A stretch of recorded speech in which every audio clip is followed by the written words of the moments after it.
वसुदेवसुतं देवं कंसचाणूरमर्दनं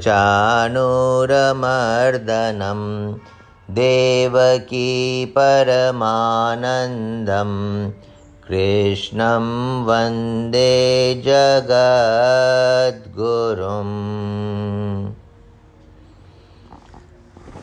अतः द्वितीयोध्याय, दूसरा अध्याय शुरू कर रहे हैं। अवतरणिका। दुर्योधन ने द्रोणाचार्य से दोनों सेनाओं की बात कही, पर द्रोणाचार्य कुछ भी बोले नहीं। इससे दुर्योधन दुखी हो गया। तब दुर्योधन को प्रसन्न करने के लिए भीष्म जी ने जोर से शंख बजाया।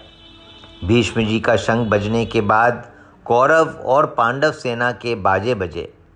इसके बाद 20वें श्लोक से श्री कृष्णार्जुन संवाद आरंभ हुआ। अर्जुन ने भगवान से अपने रथ को दोनों सेनाओं के बीच में खड़ा करने के लिए कहा। भगवान ने दोनों सेनाओं के बीच में भीष्म, द्रोण आदि के सामने रथ को खड़ा करके अर्जुन से कुरुवंशियों को देखने के लिए कहा। दोनों सेनाओं में अपने ही स्वजनों संबंधियों को देखकर अर्जुन में कौटुंबिक मोह जागृत हुआ, जिसके परिणाम में अर्जुन युद्ध करना छोड़कर बाण सहित धनुष का त्याग करके रथ के मध्य भाग में बैठ गए। इसके बाद विषादमग्न अर्जुन के प्रति भगवान ने क्या कहा, यह बात धृतराष्ट्र को सुनाने के लिए संजय दूसरे अध्याय का विषय आरंभ करते हैं। संजय बोले, वैसी कायरता से व्याप्त हुए उन अर्जुन के प्रति जो कि विषाद कर रहे हैं और आंसुओं के कारण जिनके नेत्रों की देखने की शक्ति अवरुद्ध हो रही है, भगवान मधुसूदन यह आगे कहे जाने वाले वचन बोले। संजय उवाच, तं तथा कृपयावेष्टम् अश्रुपूर्णाकुलेक्षणं विषीदन्तमिदं वाक्यम् उवाच मधुसूदनः। तं तथा कृपयाविष्टम। अर्जुन रथ में सारथी रूप से बैठे हुए भगवान को यह आज्ञा देते हैं कि हे अच्युत, मेरे रथ को दोनों सेनाओं के बीच में खड़ा कीजिए, जिससे मैं यह देख लूं कि इस युद्ध में मेरे साथ दो हाथ करने वाले कौन हैं, अर्थात मेरे जैसे शूरवीर के साथ कौन कौन से योद्धा साहस करके लड़ने आए हैं। अपनी मौत सामने देखते हुए भी मेरे साथ लड़ने की उनकी हिम्मत कैसे हुई।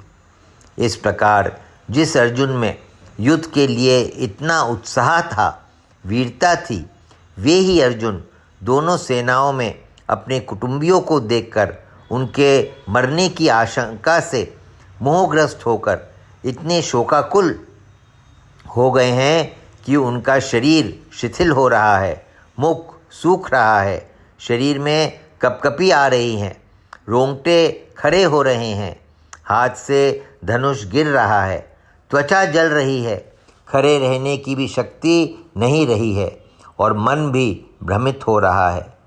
कहाँ तो अर्जुन का यह स्वभाव कि न दैन्यम न पलायनम, और कहाँ अर्जुन का कायरता के दोष से शोकाविष्ट होकर रथ के मध्य भाग में बैठ जाना। बड़े आश्चर्य के साथ संजय यही भाव उपर्युक्त पदों से प्रकट कर रहे हैं। पहले अध्याय के 28वें श्लोक में भी संजय ने अर्जुन के लिए कृपया पर्याविष्टः पदों का प्रयोग किया है। अश्रुपूर्णा कुलेक्षणम। अर्जुन जैसे महान शूरवीर के भीतर भी कौटुंबिक मोह छा गया और नेत्रों में आंसू भर आए।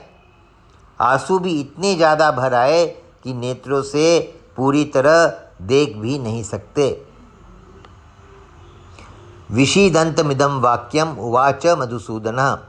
इस प्रकार कायरता के कारण विषाद करते हुए अर्जुन से भगवान मधुसूदन ने ये आगे दूसरे और तीसरे श्लोकों में कहे जाने वाले वचन कहे। यहाँ पे विषीदन्तमुवाच कहने से ही काम चल सकता था। इदम वाक्यम कहने की ज़रूरत ही नहीं थी, क्योंकि उवाच क्रिया के अंतर्गत ही वाक्यम पद आ जाता है। फिर भी वाक्यम पद कहने का तात्पर्य है कि भगवान का यह वचन, यह वाणी बड़ी विलक्षण है। अर्जुन में धर्म का बाना पहनकर जो कर्तव्य त्याग रूप बुराई आ गई थी, उस पर यह भगवत वाणी सीधा आघात पहुंचाने वाली है। अर्जुन का युद्ध से उपराम होने का जो निर्णय था, उसमें खलबली मचा देने वाली है। अर्जुन को अपने दोष का ज्ञान कराकर अपने कल्याण की जिज्ञासा जागृत करा देने वाली है। अर्जुन को अपने दोष का ज्ञान कराकर अपने कल्याण की जिज्ञासा जागृत करा देने वाली है। इस गंभीर अर्थ वाली वाणी के प्रभाव से ही अर्जुन भगवान का शिष्यत्व ग्रहण करके उनके शरण हो जाते हैं। दूसरे अध्याय का 7वां श्लोक। संजय के द्वारा मधुसूदन पद कहने का तात्पर्य है कि भगवान श्री कृष्ण मधु नामक दैत्य को मारने वाले अर्थात दुष्स्वभाव वालों का संहार करने वाले हैं। इसलिए वे दुष्स्वभाव वाले दुर्योधन आदि का नाश करवाए बिना रहेंगे नहीं। नारायण नारायण नारायण नारायण।